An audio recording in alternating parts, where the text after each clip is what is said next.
إن الله وملائكته يصلون على النبي. السلام علیکم ورحمۃ اللہ وبرکاتہ. الحمد للہ رب العالمین والصلاة والسلام علی رسولہ الکریم اما بعد. قال اللہ تعالی فی القرآن الحکیم فاعوذ باللہ من الشیطان الرجیم الیوم اکملت لکم دینکم واتممت علیکم نعمتی ورضیت لکم الاسلام دینا. ناظرین کرام، آج میں آپ حضرات کے سامنے بدعات سے متعلق چند اہم باتیں بیان کرنے کی غرض سے حاضر ہوا ہوں. سب سے پہلی بات تو ہماری یہ ہے کہ جس شریعت کے ہم ماننے والے ہیں، جس شریعت پر ہم عمل کرنے والے ہیں، وہ شریعت آج سے 1400 سال پہلے مکمل ہو چکی ہے. اس میں ذرہ برابر بھی کمی یا زیادتی کی گنجائش باقی نہیں ہے. اور اللہ رب العالمین نے قرآن حکیم میں اس دین کے مکمل ہونے کا اعلان اسی وقت کر دیا ہے. نبی کریم صلی اللہ علیہ وسلم پر قرآن کریم کی آیت کریمہ نازل ہوتی ہے، الیوم اکملت لکم دینکم واتممت علیکم نعمتی ورضیت لکم الاسلام دینا، کہ آج کے دن ہم نے آپ کو مکمل ایک دین عنایت کر دیا ہے. آج کے دن ہم نے دین اسلام کو مکمل کر دیا ہے اور اپنی نعمت تم پر تمام کر دی ہے.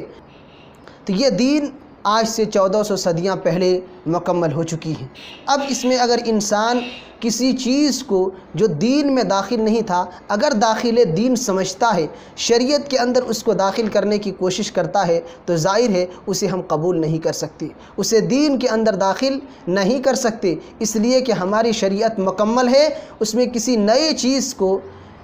نئی چیز کو دین کے نام پر داخل کرنے کی چندہ بھی حاجت اور ضرورت نہیں ہے. بہت سے ایسے بدعات ہیں ہمارے معاشرے کے اندر جو دین کا حصہ نہیں ہے، لیکن ہمارے بعض بھائیوں نے اس کو دین کے اندر داخل کر دیا ہے اور دین کا حصہ سمجھتے ہیں اور ثواب کی نیت سے اسے انجام دیتے ہیں. انہی بدعات و خرافات میں سے ایک بدعت جشن عید میلاد النبی ہے. پہلا نقطہ اس سلسلے میں ہمارا یہ ہے کہ ہم جس شریعت کے ماننے والے ہیں، جو ہمارا دین ہے، دین اسلام نے سال میں صرف 2 مرتبہ مسلمانوں کو جائز خوشی منانے کے 2 دن عنایت کیے ہیں. 2 دن سال میں ایسے ہیں جس میں ہم جائز خوشیاں منا سکتے ہیں. شریعت کی جانب سے اللہ رب العالمین نے اپنے محبوب کی زبانی ہمیں یہ دن خوشی منانے کے لیے عنایت کیے ہیں. لیکن ان 2 دنوں کے علاوہ کسی اور دن کو سال میں مخصوص کرنا خوشی منانے کے لیے عید کے نام پر ہماری شریعت میں اس کی کوئی جگہ نہیں ہے. تو آپ یہاں غور کر سکتے ہیں کہ یہ جشن عید میلاد جو لوگ مناتے ہیں، اس کی کیا حیثیت ہے. شریعت میں آپ کو کہیں بھی اس کا تذکرہ نہیں ملے گا کہ صحابہ کرام یا نبی کریم صلی اللہ علیہ وسلم نے ایسا جشن منایا ہو. ایک اور بات وہ یہ ہے کہ اسلام میں جنم دن منانے کا کوئی تصور نہیں ہے، کوئی تصور نہیں ہے. بلکہ اس لیے بھی یہ تصور نہیں ہے کہ انسان کی زندگی کا گزرنا یہ انسان کے لیے خوشی کی بات نہیں ہے، یہ انسان کے لیے لمحہ فکریہ ہے، انسان کے لیے غور و فکر کا مقام ہے کہ تمہاری زندگی کا جو حصہ گزر گیا ہے یہ 1 سال اور بھی کم ہوتے جا رہا ہے. اب تم غور کرو، فکر کرو، سوچو کہ تمہاری سابقہ زندگی میں تو نے کیا کچھ کیا ہے. تو یہ محاسبے کا وقت ہے، یہ انسان کے سابقہ اعمال کے محاسبے کا وقت ہے کہ انسان اپنے اعمال کا نتیجہ اپنے سامنے رکھے، اپنے اعمال کا محاسبہ کرے، برخلاف اس کے کہ آدمی ایسے موقع پر خوشی اور جشن کا اظہار کرے. یہ قابل غور مقام ہے. اور اللہ کے نبی صلی اللہ علیہ وسلم کی 4 صاحبزادیاں تھیں، آپ کے صاحبزادے تھے، آپ کی خود اپنی ذات مبارکہ تھیں. کبھی بھی اللہ کے نبی صلی اللہ علیہ وسلم نے عید میلاد النبی کا جشن نہیں منایا، اپنی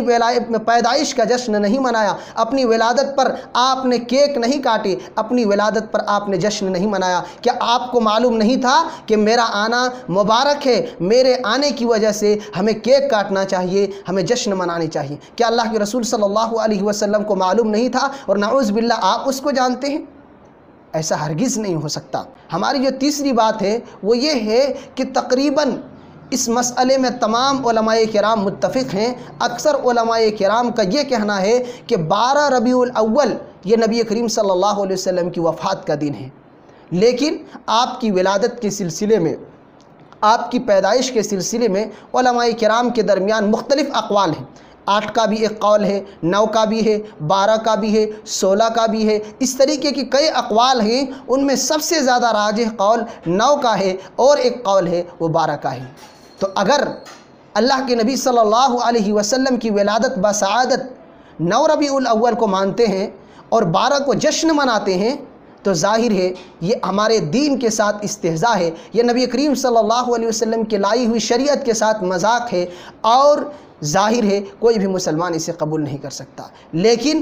اگر نبی کریم صلی اللہ علیہ وسلم کی ولادت 12 ربیع الاول کو مانتے ہیں تو یہی وہ دین ہے جس کے بارے میں اکثر علماء کرام کا کہنا ہے کہ نبی کریم صلی اللہ علیہ وسلم کی وفات بھی اسی دن ہوئی ہے،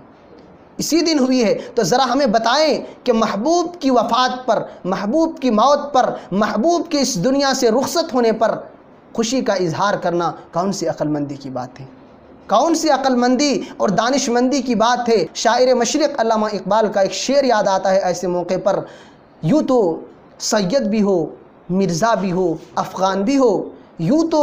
سید بھی ہو مرزا بھی ہو افغان بھی ہو، تم سبھی کچھ ہو، تم سبھی کچھ ہو، بتاؤ تو مسلمان بھی ہو۔ وضع میں تم ہو نصارہ تو تمدن میں ہنود، وضع میں تم ہو نصارہ تو تمدن میں ہنود، یہ مسلمان ہیں، یہ مسلمان ہیں جنہیں دیکھ کے شرمائے یہود۔ نبی کریم صلی اللہ علیہ وسلم کی جس دن ولادت ہوئی اسی دن آپ کی وفات بھی ہوئی ہے۔ تو آپ بتائیں، اپنے دل پر ہاتھ رکھ کر کے بتائیں کہ آپ کے والد محترم کی وفات اسی دن ہوتی ہو، اسی تاریخ اور مہینے کو ہوتی ہو جس تاریخ کو آپ کے والد محترم پیدا ہوئے، جس تاریخ کو آپ کے والد محترم کی ولادت ہوئی اسی دن ان کی وفات ہو رہی ہے، اور آپ ان کے وفات کے بعد اسی دن خوشی کے نام پر ڈھول بجا رہے ہیں، ناچ گانے کر رہے ہیں، ڈیگیں چڑھا رہے ہیں، کیک کاٹ رہے ہیں۔ آپ ذرا بتائیے کہ آپ کے معاشرے کے لوگ آپ کو کیا کہیں گے؟ ظاہر ہے آپ کے لوگ آپ پر تھوکیں گے، آپ کو دھتکاریں گے، کہیں گے کہ کیسا نالائق بیٹا ہے، کیسا بیٹا ہے کہ اپنے باپ کی موت پر خوشیاں منا رہا ہے، ڈھول تاشے اور ناچ گانے کی محفلیں منعقد کر رہا ہے، رقص و سرود کی محفلیں منعقد کر رہا ہے، یہ کیسا نالائق بیٹا ہے۔ تو اگر آپ اپنے ماں باپ کے لیے ایسا قبول نہیں کر سکتے تو نبی کریم صلی اللہ علیہ وسلم کی عظیم ہستی کے سلسلے میں آپ ایسا کیسے کر سکتے ہیں؟ چوتھی بات، انتہائی تعجب خیز بات ہے، وہ یہ ہے کہ جو جشن آج ہمارے بھائی عید میلاد کے نام پر منا رہے ہیں، یہی جشن آج سے کچھ سالوں پہلے 12 وفات کے نام سے منایا جاتا تھا۔ اسی جشن کو وہ 12 وفات کے نام سے مناتے تھے، لیکن ہمارے بھائیوں نے دیکھا کہ اگر نام 12 وفات کا رکھیں گے تو ہمارا جو مصنوعی عقیدہ ہے اللہ کے نبی صلی اللہ علیہ وسلم کے حیات کا، کہ آپ کی وفات نہیں ہوئی ہے، کہ نبی کریم صلی اللہ علیہ وسلم کی وفات نہیں ہوئی ہے، تو ہمارے پورے عقیدے کی دھجیاں بکھر کر رہ جائیں گی۔ لہذا کیا کیا جائے؟ ان لوگوں نے اسی طریقے کو تھوڑا بدل دیا، اس لیے کہ روایات میں اختلاف پہلے ہی سے موجود ہے آپ کی ولادت کے سلسلے میں، جن میں کافی روایتیں موجود ہیں، ان میں ایک روایت 12 ربیع الاول کی بھی ہے۔ کیوں نہ وفات کے نام کو ولادت کے نام سے بدل دیا جائے؟ لہذا ان لوگوں نے ایسا ہی کچھ کیا اور وفات کو ولادت کے نام پر تبدیل کیا اور ولادت کا جشن منانے لگے۔ تو یہ آج سے کچھ سالوں پہلے لوگ جانتے ہیں، بزرگ آپ کو بتائیں گے، آج بھی بزرگ ان کو 12 وفات ہی کا نام دیتے ہیں، ان کو اتنا معلوم نہیں کہ لوگوں نے ان کے نام کو تبدیل کر دیا ہے اور اب اسی جشن کو وہ یوم ولادت کے نام پر مناتے ہیں۔ تو کہنے کا مقصد یہ ہے کہ لوگ اپنے جیب بھرنے کے لیے، اپنے پیٹ پالنے کے لیے اور اپنے مقصد کو پورا کرنے کے لیے کیا کچھ نہیں کرتے ہیں۔ کسی شاعر نے کیا ہی تعجب کا اظہار کیا ہے، خرد کا نام جنو رکھ دیا، جنو کا خرد، خرد کا نام جنو رکھ دیا، جنو کا خرد، جو چاہے آپ کا حسن کرشمہ ساز کرے، آپ جو چاہیں کسی کو کچھ سے کچھ بنا دیں، کیا ہم تسلیم کرنے کے لیے تیار ہو جائیں گے؟ جائیں گے، ہرگز نہیں۔ جو حقیقت نہیں ہے اس کو تسلیم نہیں کیا جا سکتا، اس کو ماننے کے لیے ہم تیار نہیں ہو سکتے۔ پانچویں جو بات ہے، ہمارے بعض احباب جذباتی انداز میں یہ کہتے اور لکھتے ہیں سوائے ابلیس کے اس جہاں میں سبھی تو خوشیاں منا رہے ہیں، اور یہ کہہ کر کے وہ یہ باور کرانا چاہتے ہیں اشارتاً ظاہراً نہ صحیح لیکن اشارتاً وہ یہ بتلانا چاہتے ہیں کہ نبی کریم صلی اللہ علیہ وسلم سے اگر حقیقی محبت کوئی کرنے والے ہیں تو وہ صرف اور صرف ہم ہیں۔ سارے لوگوں کو آپ کے آنے پر ناراضگی ہے لیکن ہم خوشی منا رہے ہیں، ہم جشن منا رہے ہیں۔ ہم کہتے ہیں بھائی آپ سے کہیں زیادہ محبت نبی مکرم صلی اللہ علیہ وسلم سے ہم کرتے ہیں، ہم جس مسلک کے ماننے والے ہیں اس مسلک والے لوگ کرتے ہیں، پوری امت آپ سے زیادہ کہیں محبت کرتی ہے۔ یہی وجہ ہے کہ جب آپ کو غلط کرتے ہوئے دیکھتے ہیں، نبی کریم صلی اللہ علیہ وسلم کی شریعت میں تبدیلی، اضافے اور زیادتی کرتے ہوئے دیکھتے ہیں تو ہم دل برداشتہ ہو جاتے ہیں، تو ہم کبیدہ خاطر ہوتے ہیں، اصلاح کی کوشش کرتے ہیں، آپ کو صحیح راہ پر لانے کی کوشش کرتے ہیں۔ تو یہ نبی کریم صلی اللہ علیہ وسلم سے ہماری محبت کا جذبہ ہے کہ ہم صحیح شریعت کی نشاندہی آپ کے سامنے کرتے ہیں، صحیح شریعت کو ہم آپ کے سامنے پیش کرتے ہیں کہ آپ اگر حقیقتاً اگر آپ نبی کریم صلی اللہ علیہ وسلم سے محبت کرتے ہیں تو وہی طریقہ اختیار کریں جو نبی کریم صلی اللہ علیہ وسلم نے کیا تھا۔ دوسری بات یہ کہ کیا نعوذ باللہ آپ صحابہ کرام سے زیادہ محبت کرتے ہیں نبی کریم صلی اللہ علیہ وسلم سے؟ صحابہ کرام ارے وہ ہستیاں جن کے بارے میں آتا ہے کہ نبی کریم صلی اللہ علیہ وسلم اگر تھوکتے اور صحابہ کرام اگر موجود ہوتے تو آپ کے تھوکے مبارک کو زمین پر گرنے نہیں دیتے، اپنے بدن کے اوپر تبرک کے طور پر مل لیا کرتے تھے۔ اگر آپ کہیں چل رہے ہیں، آپ اگر کہیں سوئے ہوئے ہیں، آپ کے بدن سے پسینہ ٹپک رہا ہے، صحابہ کرام آپ کے پسینے کو زمین پر گرنے نہیں دیتے تھے، مبارک سمجھ کر کے خوشبو کے طور پر استعمال کرنے کے لیے ان کو کسی شیشی میں کسی چیز میں اس کو بھر کر کے کسی برتن میں رکھ لیا کرتے تھے کہ تبرک کے طور پر، خوشبو کے طور پر ہم اس کو استعمال کریں گے۔ آپ نے سفر کے دوران دوسرے مواقع پر جن مقامات پر آپ نے عبادتیں کی ہیں، صحابہ کرام میں سے کچھ ایسے صحابہ کرام تھے کہ جب ان جگہوں سے گزرتے تھے آپ کی پیروی کرتے ہوئے، آپ کی اطاعت کرتے ہوئے، آپ کے نقش قدم پر چلتے ہوئے انہی مقامات پر ان عبادتوں کو انجام دینے کی کوشش کیا کرتے تھے۔ آپ کی اطاعت اور پیروی میں اتنا ہی نہیں، صحابہ کرام ایسے تھے کہ آپ کے ایک اشارے پر جان لینے کے لیے بھی اور جان دینے کے لیے بھی تیار ہوا کرتے تھے۔ لیکن پھر بھی کیا وجہ ہے کہ صحابہ کرام نے آپ کی ولادت کا جشن نہیں منایا، آپ کا برتھ ڈے نہیں منایا، آپ کی ولادت کی خوشی میں محفلیں قائم نہیں کی، آپ کی ولادت کی خوشی میں رقص و سرود کی محفلوں کو منعقد نہیں کیا، آپ کی ولادت کی خوشی میں پورے معاشرے میں کھانے تقسیم نہیں کیے، آپ کی ولادت کی خوشی میں ڈیگیں نہیں چڑھائیں؟ کیا وجہ تھی؟ سبب یہی تھا کہ صحابہ کرام حد درجہ محبت کرتے تھے نبی کریم صلی اللہ علیہ وسلم سے، لیکن جب اللہ کے رسول نے بتایا نہیں تھا تو صحابہ کرام ایسے کوئی بھی عمل انجام نہیں دیتے جو نبی کریم صلی اللہ علیہ وسلم نے نہ بتایا ہو۔ اس لیے ہمیں اور آپ کو بچنا چاہیے ان اعمال سے جو صحابہ کرام نے نہ کیا ہو، جن اعمال سے صحابہ کرام بچتے رہے ہیں، دین میں جن اعمال کو صحابہ کرام نے داخل نہیں کیا، ہم اور آپ بھی ان اعمال کو داخل دین نہ بنائیں۔ اسی طریقے سے چھٹی جو بات ہے وہ ہمارے کہنے کا مقصد صرف اتنا ہے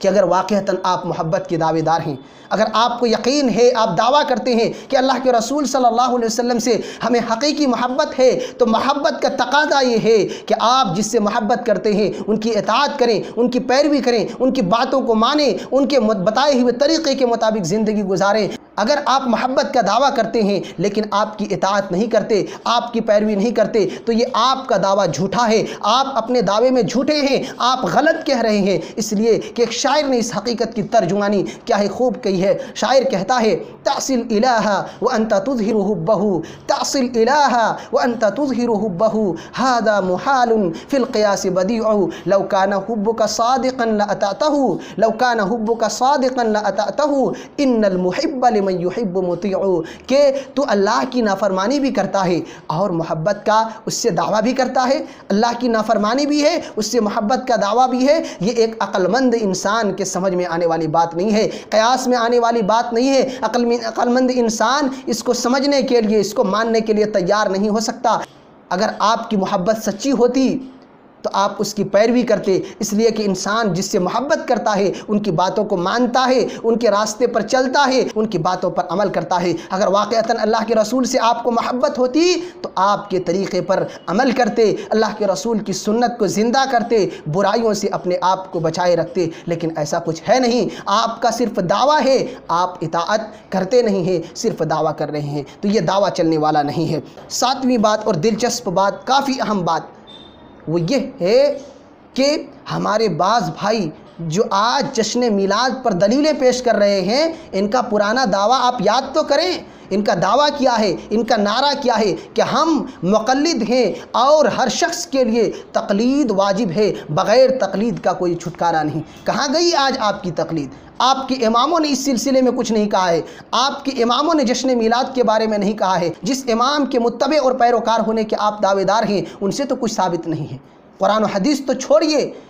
کتاب و سنت تو چھوڑیے، جس کے فقہ کو آپ ماننے کا دعویٰ کرتے ہیں ان کی فقہ میں بھی یہ چیزیں نہیں ملتی، وہ بھی عید میلاد النبی کا جشن نہیں مناتے ہیں۔ آج آپ یہ دعویٰ کرتے ہیں، آپ لوگوں سے یہ ڈھونگ بھی رچاتے ہیں، لوگوں کے درمیان یہ نعرہ بازی بھی کرتے ہیں کہ انسان کے لیے تقلید واجب ہے، بغیر تقلید کے نجات ناممکن ہے۔ اور آج ہر ایرے غیر نتھو خیرے اور جھولا چھاپ مولوی مفتی بنے بیٹھے ہیں۔ کتنی تعجب کی بات ہے، کتنی تعجب کی بات ہے۔ آپ خود ہی انکار کریں کہ قرآن و حدیث کو ہم نہیں سمجھ سکتے، لیکن جہاں ضرورت پڑتی ہے، جہاں آپ کے مقصد کو پورا کرنا ہوتا ہے، آپ خود ہی وہاں مجتہد بنتے ہیں، علم نہ ہونے کے باوجود بھی مفتی بنتے ہیں، علم نہ ہونے کے باوجود بھی آپ فتویٰ بازی کرتے ہیں۔ ہم ان سے پوچھتے ہیں کہ جن کے تقلید، جن کے مقلد ہونے کا آپ دعوے دار ہیں، آج ان کی تقلید کہاں گئی؟ اس معاملے میں ان کی تقلید کہاں گئی؟ اگر آپ واقعتاً ان کو ماننے والے ہوتے تو آج اس معاملے میں بھی ان کی تقلید کرتے۔ آخری جو بات ہے، ہم جو نصیحت کرنا چاہتے ہیں وہ صرف اتنا ہے۔ حضرت حذیفہ بن یمان رضی اللہ عنہ فرماتے ہیں، کل عبادہ لم یتعبدھا اصحاب رسول اللہ صلی اللہ علیہ وسلم فلا تتعبدوہا، کہ ہر وہ عبادت جس کو کرنا تھا لیکن صحابہ کرام نے نہیں کیا، لہذا تم بھی مت کرو۔ ہر وہ عبادت جسے صحابہ کرام نے انجام نہیں دیا، جس عبادت کو، جس نیکی کو نہیں کیا، تم بھی اس نیکی اور عبادت کو نہ کرو۔ ہماری باتوں کا خلاصہ صرف اتنا ہے کہ ہم اور آپ